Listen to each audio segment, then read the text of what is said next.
intención que trasciende simplemente la belleza, ¿cierto? Trasciende la belleza. ¿Por qué? Porque genera estados anímicos en las personas, en la audiencia en este caso. Y eso va cambiando en el curso del tiempo, ¿cierto? Por eso nosotros en la historia de la música los separamos bien.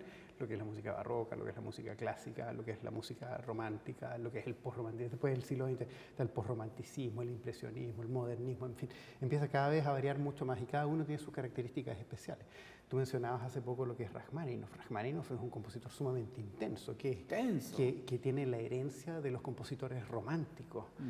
De los compositores románticos de tipo Liszt, Chopin, Schumann, qué sé yo.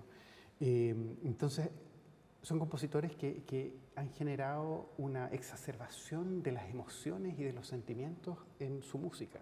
Y parte del trabajo del intérprete es justamente captar eso y comunicarlo. Bueno, estamos acá con Mario Cervantes, un tremendo apellido, ¿no? Sí. Mario Cervantes. Bueno, tú eres pianista. Pianista concertista, así es. Concertista, eres intérprete. Así es. Perfecto. ¿Cuántos años has dedicado a esto?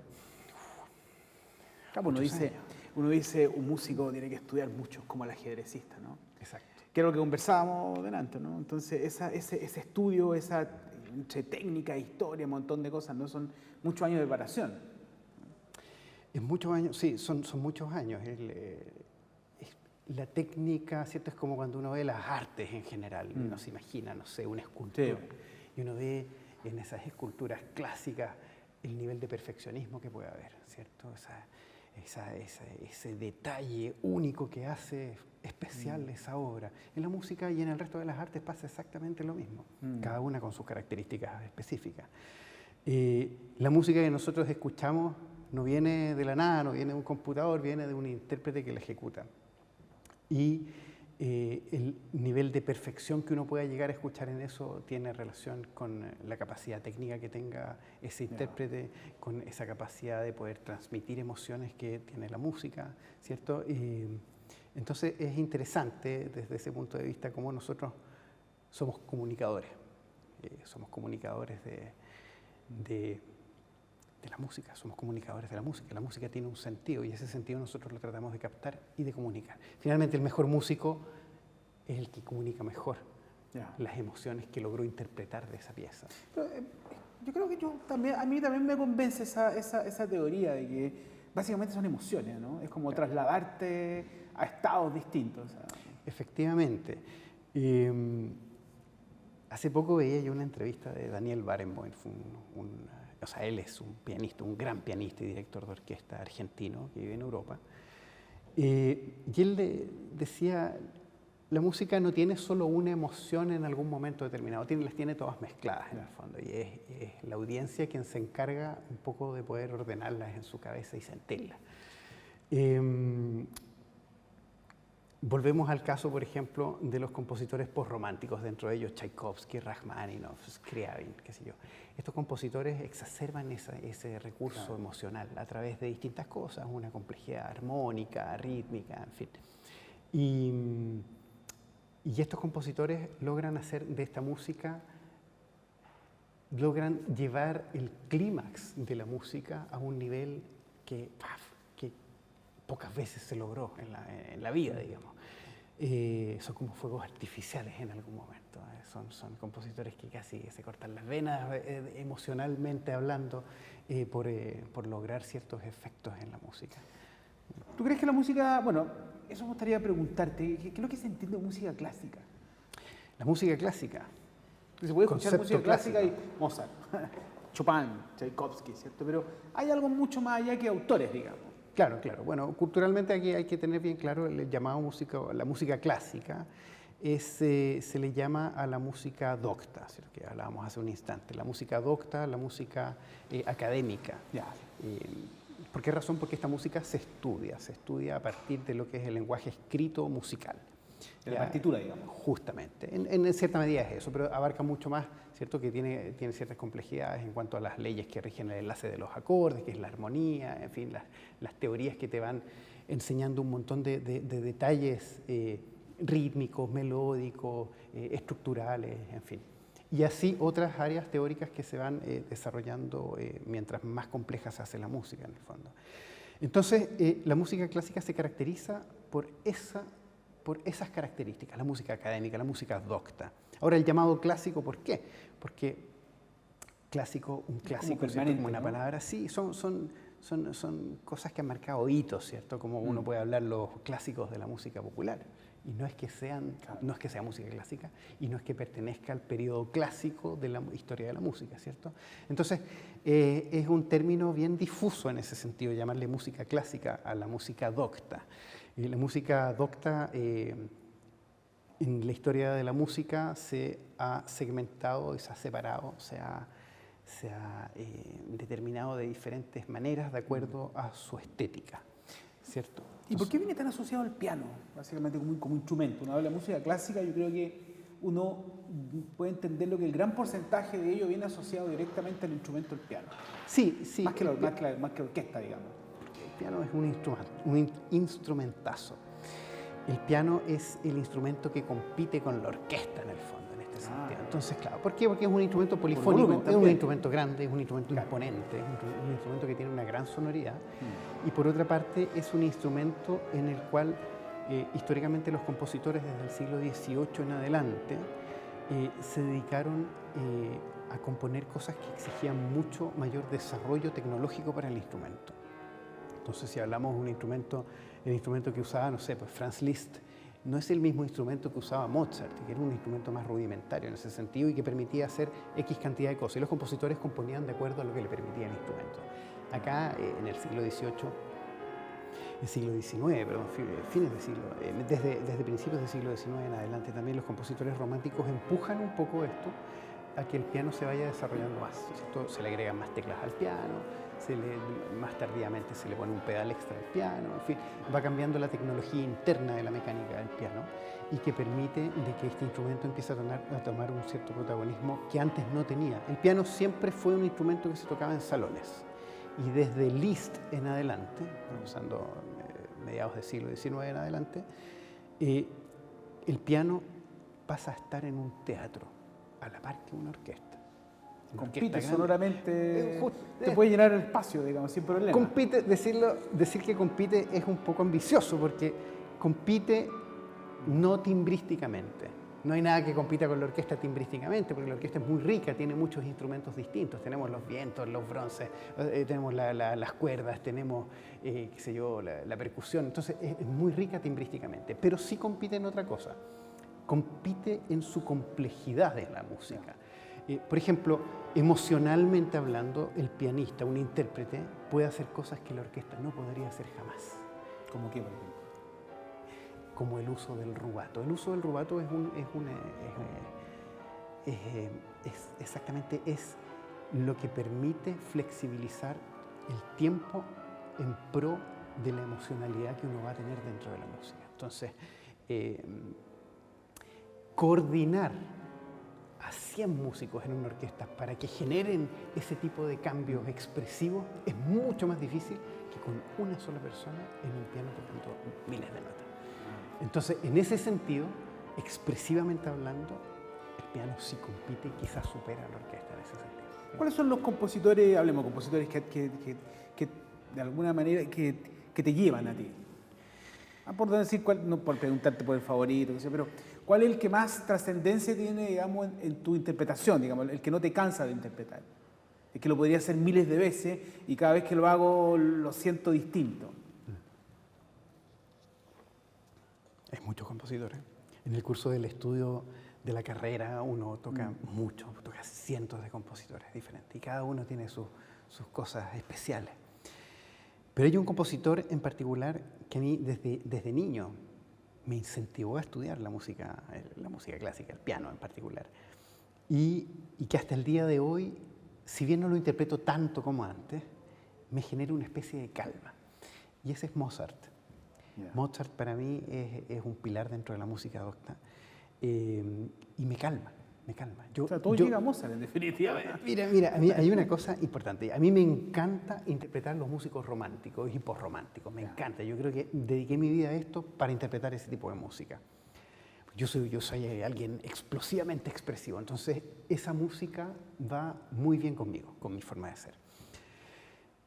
pero de repente es tanto que genera estados de humor muy particulares.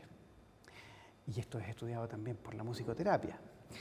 Y hay una especie como de neurosis de los músicos muchas veces cuando tocan o están en contacto constante con este tipo de música. ¿No le pasó a David Gelhoff también cuando interpretó a Rachmaninoff? Claro, se supone cayó, que ¡wow! Sí, o que se vuelven locos, Claro. en fin, claro. No existe nada que lo haya estudiado exactamente, como decir, esta es la causa, pero sí genera estados anímicos que pueden ser más extremos en algunas personas o en otras. A mí en particular me pasa, yo en mis conciertos, por ejemplo, toco mucho Liszt, Chopin o Rachmaninoff, y esos compositores, de tanto estudiarlos, en algún momento me generan una tensión. Y esa tensión me la baja Mozart. Si no lo incluyo, por ejemplo, en mis horas de estudio, de repente agarro una sonata de Mozart y me pongo a tocarla, y eso como que bueno, me calma. Hay efecto que las madres a sus hijos cuando están en el vientre les colocan Mozart, dicen, el efecto Mozart. Sí, el que efecto es tranquilizador. Mozart, sí.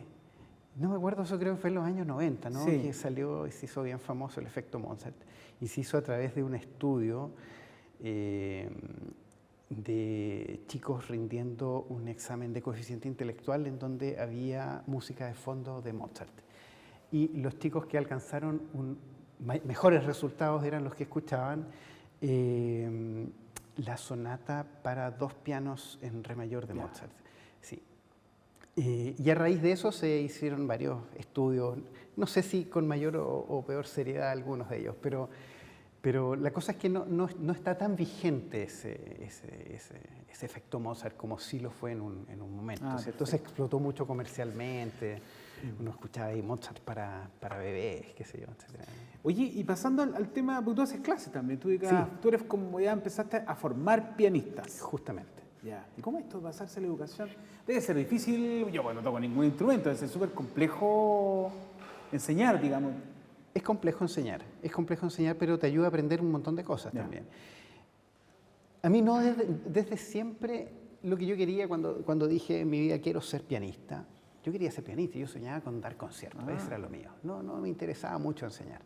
Pero en el curso del tiempo fui enseñándole a algunos alumnos. Es necesario equilibrar esto de forma profesional, porque el intérprete que vive solo de tocar piano, solo de dar conciertos, es muy difícil. Imagínate, vino la pandemia y se acabaron los conciertos que hizo esa gente. Entonces, equilibrarlo con la docencia es algo bueno, Y en mi experiencia personal ha sido una segunda pasión. Si bien mi primera pasión fue siempre la música, interpretarla, mi segunda pasión ha sido la docencia. Y como es una pasión, me he entregado a eso. O sea, la música no te queda otra salida más que entregarse, ¿no? Porque hay, aparte pasión, ¿no? Estás jugando con una cuestión, un factor que es tremendo, que es el factor emocional. Claro, efectivamente. Y parte del trabajo que uno hace con los jóvenes que están estudiando pianos para ser profesionales, muchos de ellos, y otros no, es justamente eso. Es el poder plasmar esa emocionalidad en lo que están haciendo. Estudiar música no es como aprender a conducir un auto. Yo puedo emocionarme o no conduciendo un auto, pero lo voy a conducir porque es una cosa muy práctica, muy mecánica. En esto nosotros no hacemos eso. Tiene que trascender eso, ¿cierto? Hay un objetivo final que es mucho mayor, Tenemos que hacer música. ¿Qué es hacer música? Es sentirla, expresarla, comunicarla. Si lograste que quien te estaba escuchando se le pararan los pelos escuchando algo que tú interpretaste, entonces lograste el objetivo con la música. Claro. Eso es un gran debate también, es una gran conversación, porque viendo en la actualidad, ¿no? ¿Cierto? Toda esta cosa de poder simplificar el hecho de poder hacer música en tu casa, ¿no? Por la reducción de los equipos, el tema de las tecnologías, todo, ¿no? Aparecen ciertos tipos de líneas musicales que la gente dice, esto no es música, que salga por los parlantes no significa que es música, pero tú te das cuenta de que toda la galería que tiene, toda la platea que tiene vibra con lo que está cantando, entonces uno dice, bueno, ¿cuál es el límite de esto, no? Claro. Bueno, ¿qué es la mala música y qué es la buena música, en definitiva?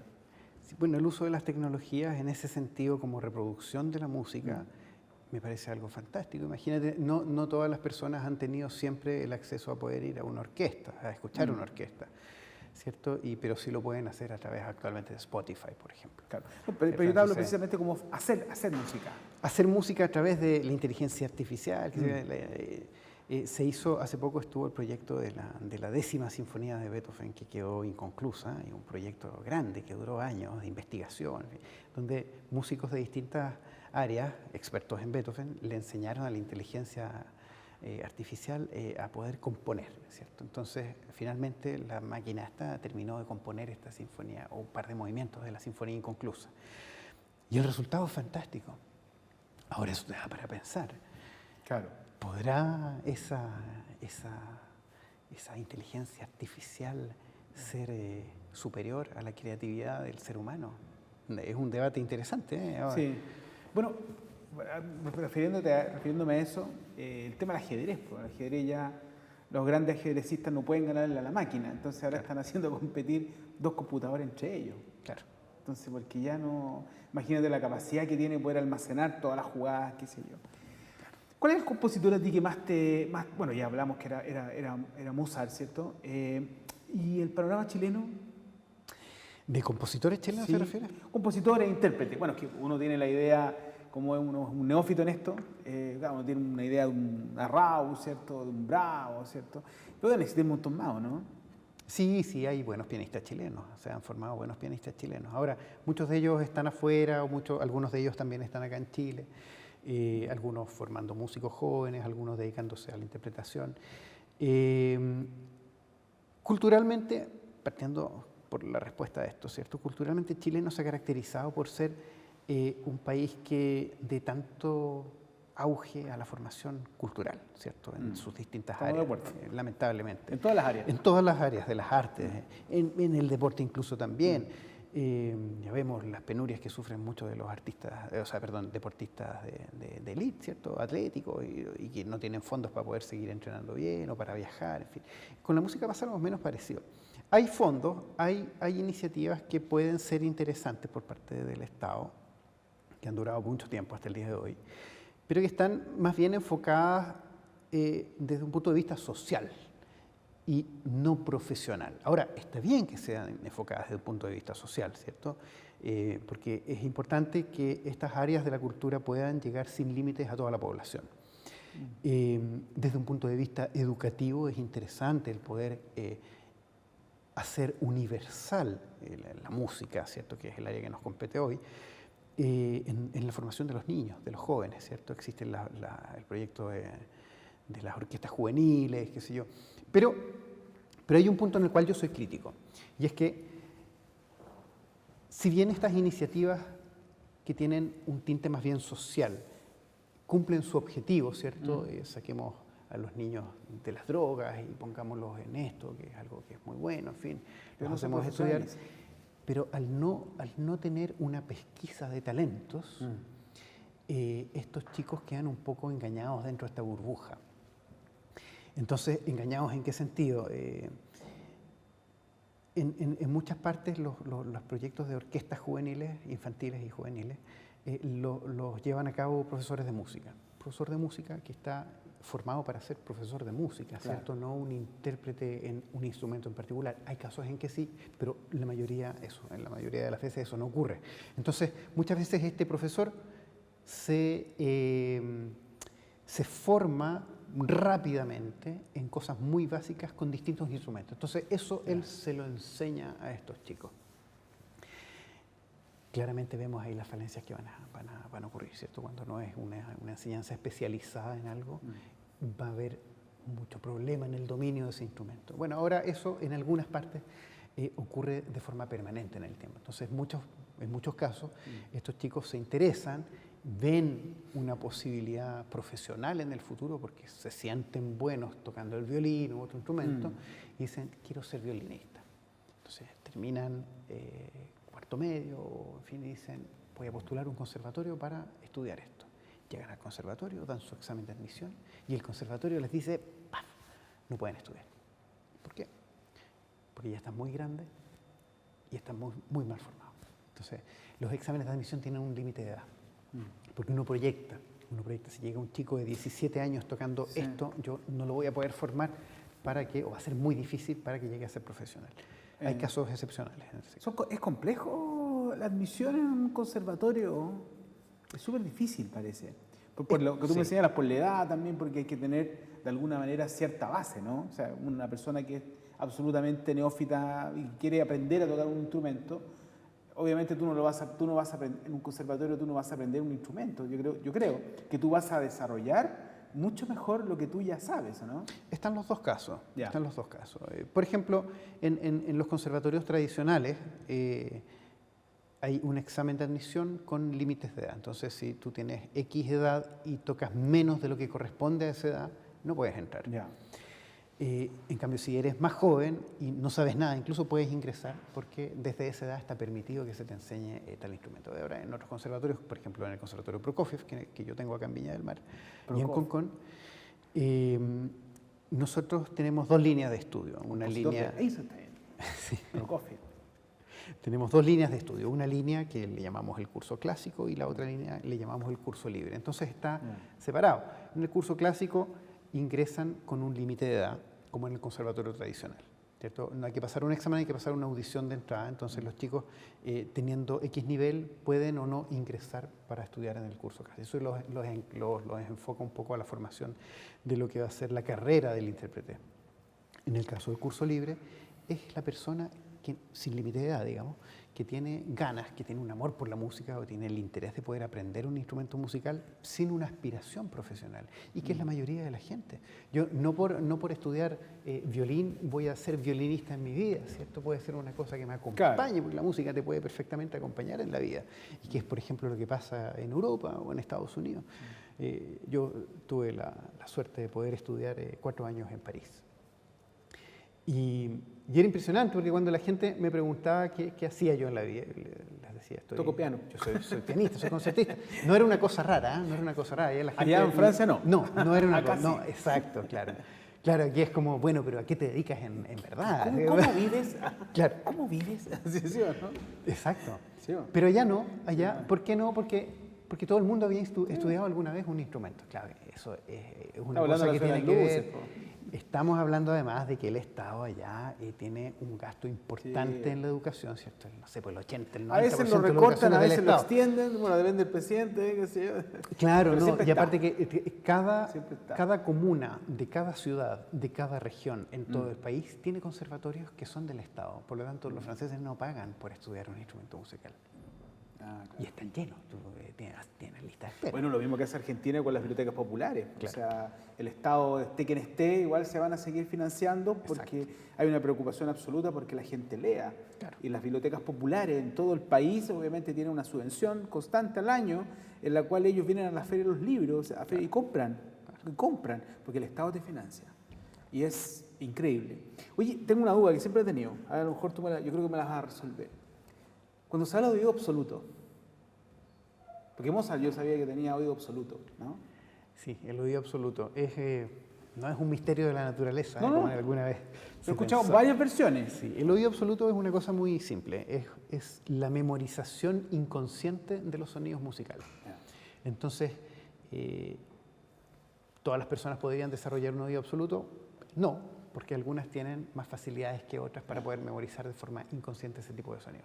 Por otra parte, el oído absoluto va de la mano con un conocimiento musical.